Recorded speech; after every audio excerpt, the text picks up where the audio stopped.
The following story has been brought to you by StoriesToInspire.org.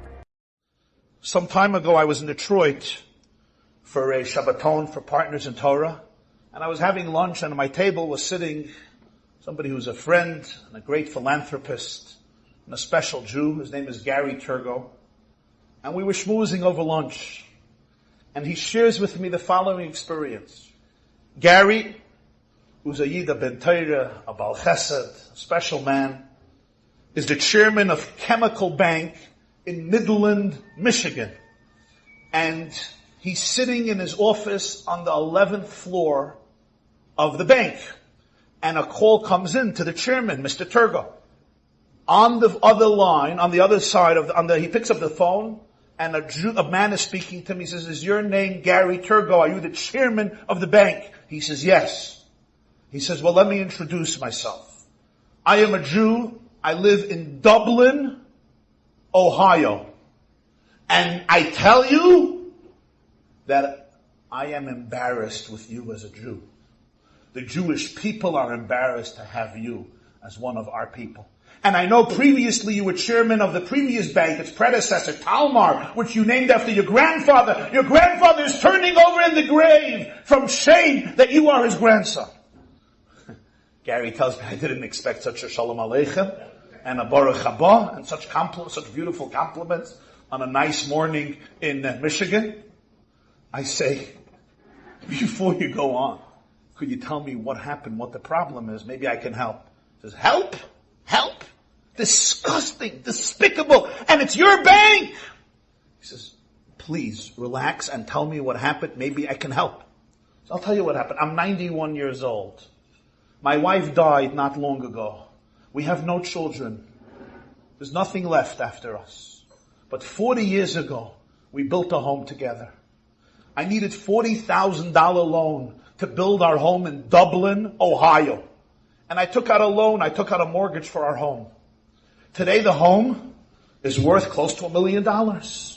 I never defaulted paying a mortgage for even 1 month. For 40 years, every month I sent in my check loyally and faithfully. 8-9 months ago, my wife died. And I got disoriented. I lost my balance, my rationality a little bit. And for a few months, I was just not taking care of basic needs. I didn't have the capability and the mental space to take care of my mail. But a few weeks ago, I opened my mail from all these months, and I saw that for the last few months, I wasn't making my payments for the mortgage. And I owed 7 payments for 7 months. So what did I do? I took a checkbook, and I wrote out the full payment for all the 7 months. I explained what happened. I was disoriented. I'm sorry for delaying the payment. Here is my payment. I get a letter back from your bank. We're sorry, the home is up for foreclosure. I write back, I don't understand. I paid up these 7 months, too late, it's up for foreclosure. Because this is your bank. This is what you do to a 91-year-old Jewish widower who has nothing but his home. Gary says, please give me your address, your name, your number. Let me see what I can do. He hangs up, he goes down to the 4th floor where they deal with foreclosure. He asks the person there to put in the name. The person puts in the name. It comes up, and he says, yeah, it's up for foreclosure. Gary says, listen, could you tell me how much he owes on this entire home? With all the penalties, with all the fines, how much is owed on this home? Person looks up and says, $5,200. He says, okay, just do me a favor. Forget this foreclosure. Leave it alone. Cancel it out. It's done. He says, we can't. The mortgage was bought by a servicer. It's out of our hands. It's not ours. There's nothing we can do. Gary says, here's a check. $5,200. He writes out a check. Overnight it to the servicer who bought this mortgage. I'm taking it. You make sure it goes back. A message goes back to this Jew.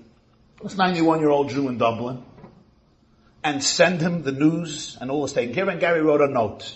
Your home was paid off for completely. Forget this 7 months. Take back your check. It's fine. We're not depositing that. fines, penalties, all covered. You owe not a penny on this home. May you enjoy this home for many long, happy, prosperous, and healthy years. Gary Turgo. And it's overnight to the servicer. All is settled. Gary says, make sure you confirm with me when it's done. Make sure the Jew gets my note and the message that the home is his. Great. Done. Life moves on. He tells me around a year later, he gets a call one day. A man introduces himself as a lawyer who practices in Dublin, Ohio. Is your name Mr. Turgo? Yes. Do you remember a Jew in Dublin by this and this name? He says, you have to remind me. He says, this is a man who almost lost his home, $5,200. He says, yeah, of course. Was it settled? Did the man get the note that everything was taken care of? He says, yes. And I'm here to tell you that this person died yesterday. And he has no family, he has no children. He says, I'm so sorry to hear. Is there anything I can do? Is everything fine? He says, yeah, there's not much you can do. But I want to tell you a few days after he got that note, he called me. And he said, we have to change the will. And he changed his will. His final will and testament he changed. And what he put in is that this home should go to Gary Turgo to distribute to any charity of his liking. So now you have a home, and tell me what you want. It's your house. How much is the house worth on the market? $850,000. Gary tells me, he says, Rabbi Jacobson, not bad. $5,200. I got an $850,000 home. Not such a bad investment deal. And the lawyer says, what do you want me to do? So Gary says, put it up. Let's get the money. And I'll distribute it to charity. The man says, great. But Gary says, I need to ask you one thing. What was his passion? If he would give it to charity, what was his passion? And he says the charities he used to give went to Israel. So Gary said, okay, take the $850,000. He split it up between 10 moizdas, holy moizdas in Israel, of Torah and tzedakah, including yeshivas and kollalim. And, as he told me before Pesach, they each got their check and the $850,000 were distributed. Before he gets off the phone, the lawyer says, Mr. Turgo, can I share a personal feeling? Sure. I'm a Catholic man, a faithful Catholic man all my life. I read the Bible attentively and I know it well. I never understood, why did God make the Jews his chosen people? Why them? What did they do? Why them? As far as the Bible is concerned, they don't stop sinning. They're revolting. They're always complaining. They're chronic complainers. They appreciate nothing. And I didn't know, why did God make Jews the chosen people? He says, now I know. When I saw your behavior towards this man, now I know why you were the chosen people. That, my friends, I think represents a little bit of our calling at such a moment in history when the Jewish people have a tremendous power wherever they live to influence, not only within our own circle, but literally the world. You've just experienced another Torah. Enjoyed this story? Come again.